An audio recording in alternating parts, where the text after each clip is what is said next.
Around the 6th century BC, there were a number of evils being practiced in the Aryan society. Religion was complex, with expensive rituals and sacrifices that were unaffordable for the common people. Animal sacrifices had increased, and the people were against this. The language used while reciting the mantras was Sanskrit, not understood by most. The caste system had become rigid, limiting people's ability to change their class. Thinkers like Gautama Buddha and Mahavira introduced new ideas to address these evils. Vardhamana Mahavira was the 24th and the last guru or Tirthankara. Mahavira was born in 599 BC in Kundagram, raised in a royal family. At 30, he became an ascetic, abandoning comforts for a spiritual journey.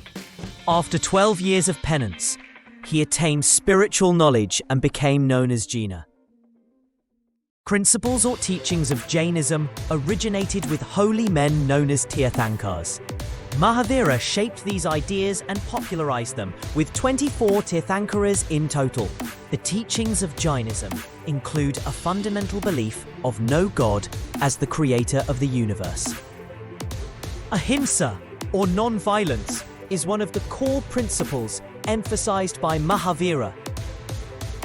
Jains believe in the right of all living beings to live and be protected.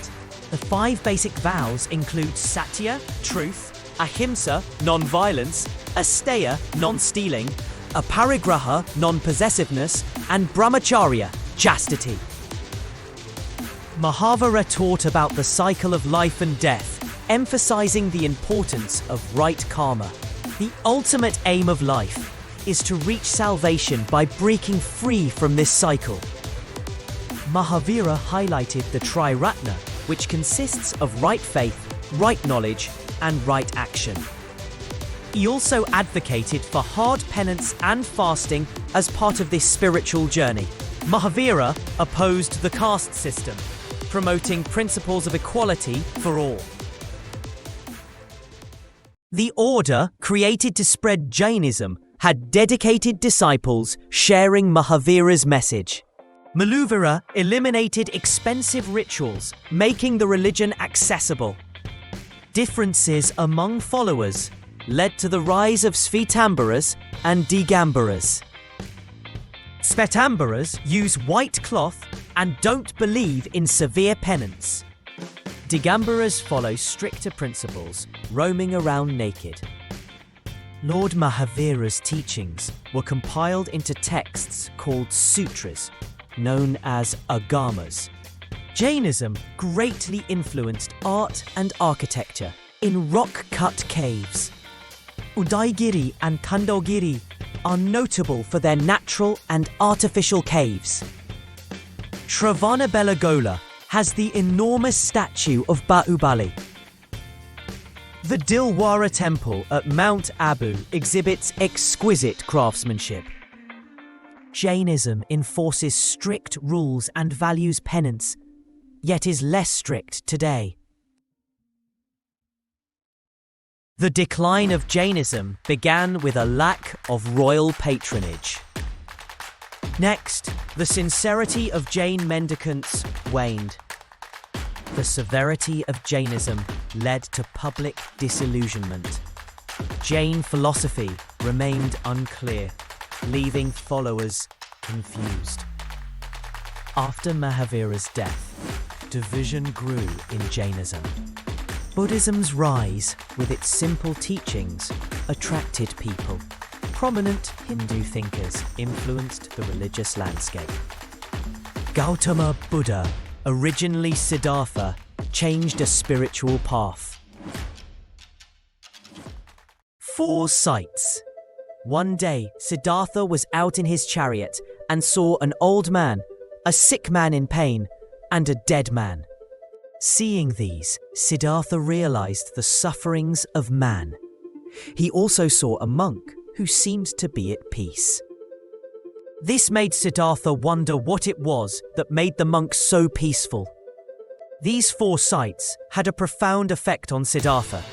and he left home to find a way out of sorrow and sufferings.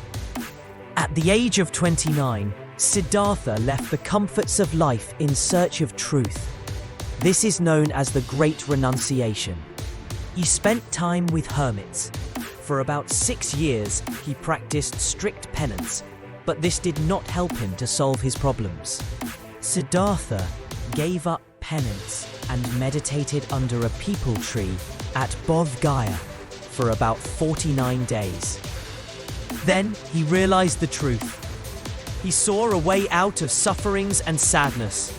He became enlightened, or Buddha.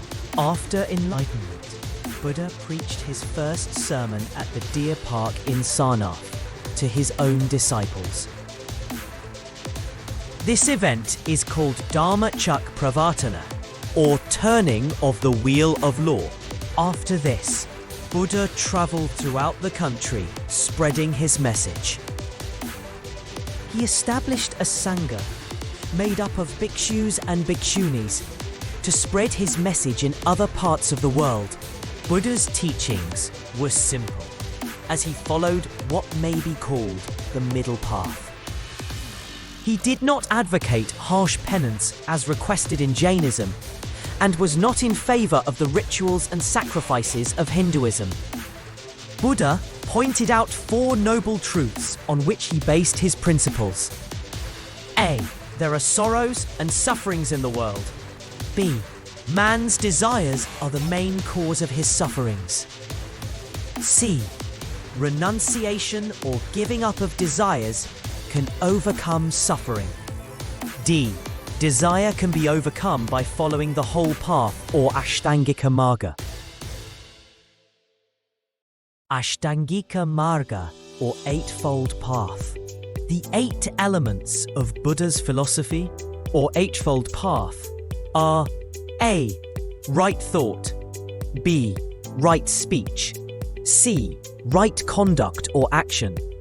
D. Right livelihood. E. Right effort. F. Right memory or recollection. G. Right belief. H. Right meditation.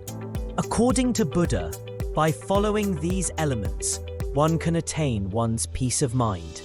People's action, conduct, or karma influenced their life. Buddha was a firm believer in the phrase, "As you sow, so shall you reap." Buddha was against causing harm to any living creature. He was against animal sacrifice. Buddha laid stress on the development of moral character. Buddha accepted the existence of the cycle of birth and rebirth. According to him, man's aim should be to attain nirvana, or escape from the cycle of birth and rebirth. He stressed that man could attain nirvana by following the Eightfold Path. Buddha was strongly against the caste system and stressed equality. People of all castes were accepted as his disciples. He believed that ritualism and sacrifices do not lead to nirvana. He was against them. The simple teachings of Buddha in local dialects attracted a number of followers. Cave temples, chaityas, and monasteries, viharas, were built all over India. The chaitya at Kale in Pune, Maharashtra is an excellent monument of rock-cut architecture. The stupa, a dome-like structure, was built to enshrine the Buddha's relics. The stupa at Sanchi was built to enshrine the Buddha's relics. Cave temples at Ajanta and Ellore fascinate architects even today. Buddhist schools of art started making Buddha's statues in a number of styles. The images of the Buddha made according to the Gandhara school of art were very realistic. The Gupta school of art made the statues of Buddha with curly hair and transparent drapery. Loss of missionary zeal because of internal rifts paved the way for its decline. The Rajputs could not tolerate the spread of non-violence. Buddhists fled from India. Buddhist sanghas became corrupt. Monks drew towards luxury and became materialists. Reformation in Hinduism made it popular again. Division among Buddhists began to keep people away from it. Lack of royal patronage after Harshavardhana led to its decline. Attacks by Huna jolted Buddhism. Both Buddhism and Jainism speak about the equality of man and believe in karma. Both religions advocate for ahimsa and emphasize good moral conduct. They both had organized monastic orders to spread their morals. Both are against rituals and sacrifices, not giving importance to the Vedas. They rejected Sanskrit and preached in regional languages. Buddhism advocates the middle path between austerity and luxury. Buddha remained silent about God. Buddhism believes in ahimsa without harming living creatures. Jainism emphasizes hard penance for spiritual growth. Mahavira did not believe in the existence of God. Jainism promotes extreme ahimsa, even covering the mouth to protect living beings.